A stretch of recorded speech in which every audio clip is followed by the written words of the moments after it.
Welcome back to the second hour of the Center for Life Conference on Teaching Faith and Entrepreneurship. We are delighted to welcome Philip Yan and Hannah Lau from Tyndale University. Philip is the founder for the Center for Redemptive Entrepreneurship. Hannah is a redemptive business coach, and we are going to be hearing about redemptive business canvases. So welcome, Philip and Hannah. Well, thank you, Corey. Can I actually share the slide before when we start? Yes. Okay. Yeah. Can you see it okay? Looks great. Wonderful, wonderful. Hello, everyone. It is so great to be here. Thank you, Corey and Brett, for the invitation. It is a real privilege to be here. My name is Philip Yan, and I am the director of the Center for Redemptive Entrepreneurship. And this is Hannah Lau, the co-founder of Aruka Works. Hannah and I began collaborating at CRE and together developed the tool that we're about to present to you today. From there, Aruka Works was formed to further the work of the tool. The Center for Redemptive Entrepreneurship, CRE, is an open learning center at Tyndale University in Toronto, Canada. And our mission is to equip, support, and mentor Christian entrepreneurs to live out the gospel through their ventures. Just like all of you here today, we are passionate about integration of faith and entrepreneurship. We believe when faith is integrated into entrepreneurship, the endeavor became one that is redemptive in nature. We define redemptive entrepreneurship as building a profitable businesses that serve the community, renew culture, and bless people, restoring society to its intended states. When businesses are built for this purpose, they will achieve redemptive impact. Sounds like something that we all like to see, right? We think so too. But the question is, how do we go about building that? How many of you have You didn't have a cutter or scissors on you, so you just grabbed your keys to get the job done. All of us have done it, right?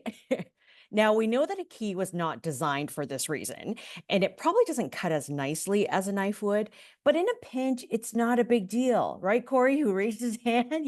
There's no real risk. We just make do.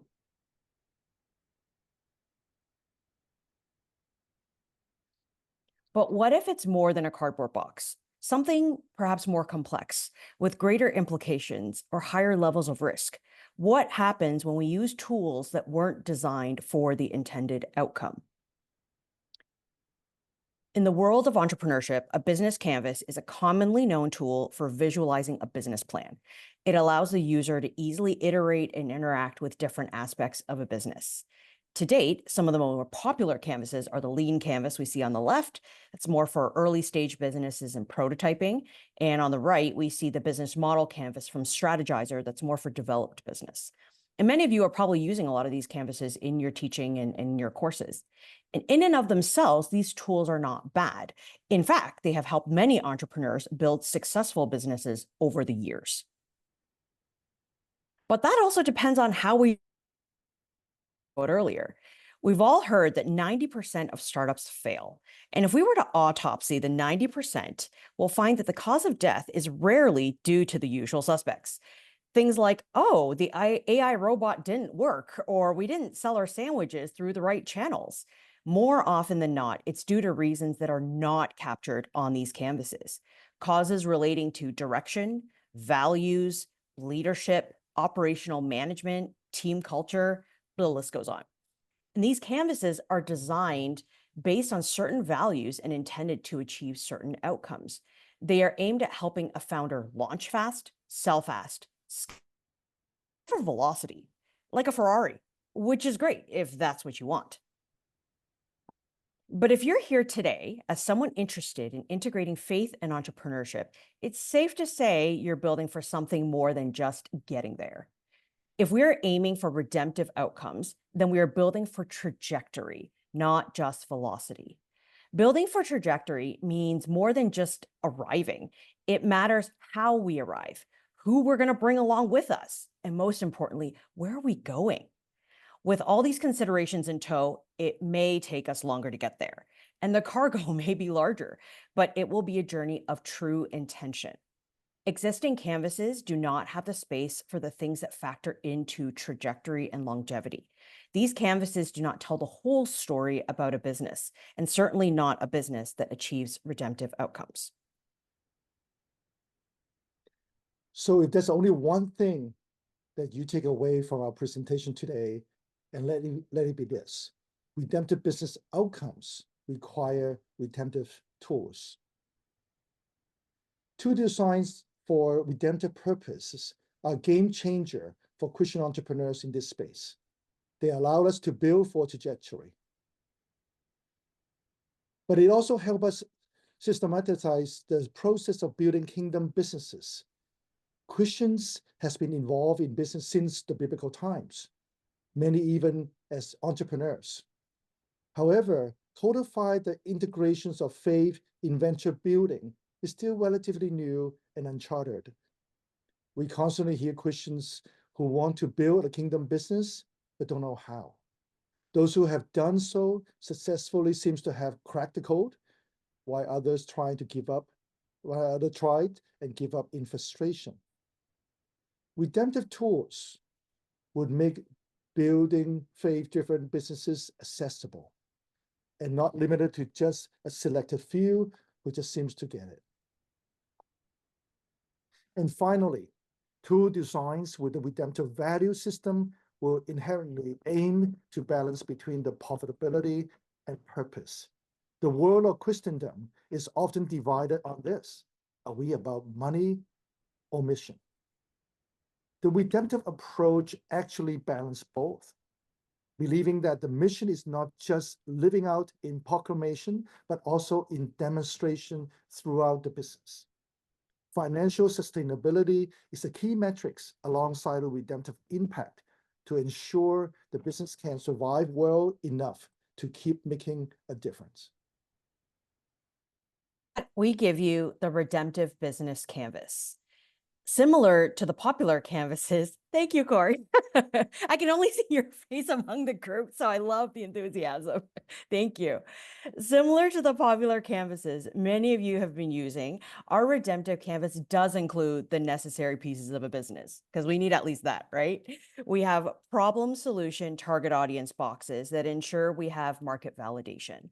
And then we have value proposition, marketing, sales, ensuring we're reaching our customers right. Things like production and finance ensure that things are running smoothly behind the scenes. These necessary pieces are like the heartbeat of a business. It's what keeps a business moving, right? But that's not the whole story, because from a redemptive standpoint, we begin the story before the problem box. It begins at vision, mission, values. And to arrive at that, we start with biblical lament, really asking God what has broken our heart that also breaks his heart to help focus our business. It ensures that the business is clear in its direction, its trajectory, why it exists and where it's going, and not just what it's selling. On the other side of the heartbeat, we round out the tail end of the story with systems, team, and management.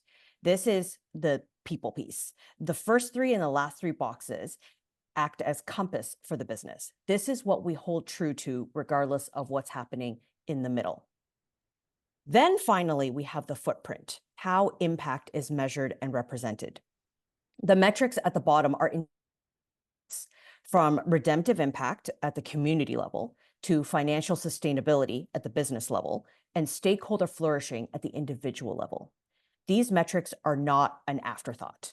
In fact, they're more so here to summarize the impact that's already been baked in throughout the entire process.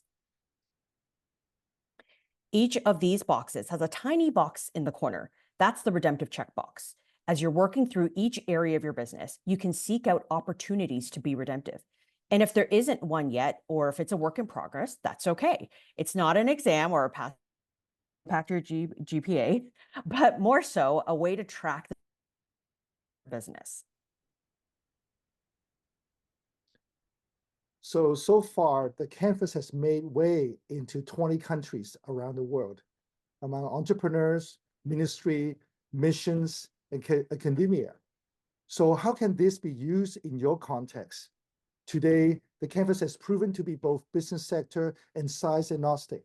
It has been tested in small, medium-sized businesses and also used to map large public trading corporations.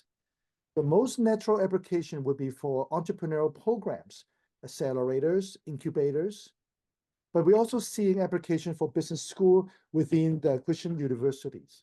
The Canvas can be a framework that helps package your existing teaching, giving students a framework to structure the learning. We're also seeing this highly effective as a coaching and consulting tools. And finally, as assessment tool. The ability to visualize the business plan like this, giving the concise view of the organizational health. So whether it is change management, considerations for investment, or just mapping a business over time, it is a great health check tool. In the CRE effort to further the integrations of faith and entrepreneurship in Canada, we recognize that a redemptive mindset is only the starting point.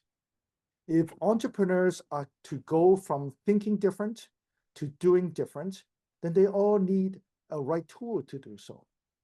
The Canvas play a significant role in the work of CRE as we equip Christian entrepreneurs to develop redemptive businesses. As we move through the various stages of entrepreneurship, from idea to scale, the Redemptive Canvas underscored the journey as a constant framework, a common language for every seasons of the business. The Canvas is an exciting new area of innovation for us, and we could talk about it all day, but it all comes down to this. Are we using the kinds of tools that are designed to give us the kinds of outcome we want? Or are we just making do with the tools that we have? The great Peter Drucker once said, the critical question is not how can I achieve, but what can I contribute? Business Canvas can help those building a redemptive business do exactly that, contribute. We love to share more with you. If you'd like to find out more about the Center for Redemptive Entrepreneurship and what we're doing, feel free to reach out to me. And if you'd like to get a free copy of the Canvas and find out more about how it works, please contact Hannah. Thank you for the opportunity to share with you. Let's use the gift of entrepreneurship to make much of Jesus. Thank you. Wonderful. Hannah, Philip, thank you so much. If you're open to it, a couple questions came in. Initially, is the Canvas open source? I note gratefully that you're willing to share now. Yeah, it How does it is. work? Yeah, quick answer because I know we're on time.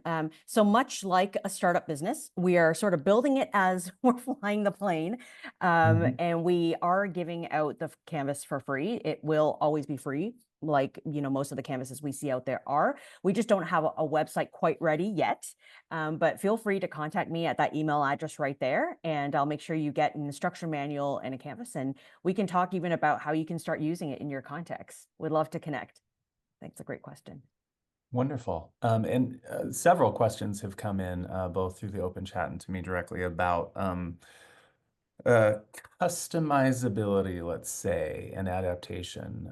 Some note that it could work inside a church, and others note how would it work if there's different perspectives on balance between mission and sustainability. Can you speak a moment to multiple applications? Yeah, absolutely. So it's funny that this keeps coming up, the multiple application in different contexts. Somebody has already said, what about, planning the mission of your family? Or what about a church? Or what about a nonprofit and all these things? So there is absolutely opportunity for, to do that. This one starting off right now is geared towards a for-profit business. I could imagine different iterations later on.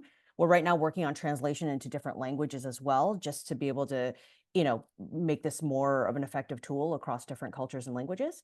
And in terms of how you want to define the balance and those definitions, that's where the flexibility of a canvas being a canvas, even if you use strategizer's model, I mean, it's really up to you. Strategizer is kind of giving you the boxes and you decide with your team what you want to stand for. And so there's always that kind of, freedom that you can work with. Absolutely. Beautiful. Hannah, Philip, thank you so much. I really Thank you appreciate for it. having us. This is wonderful. Thank- We look forward to hearing from you. Thanks, Corey. Thank you.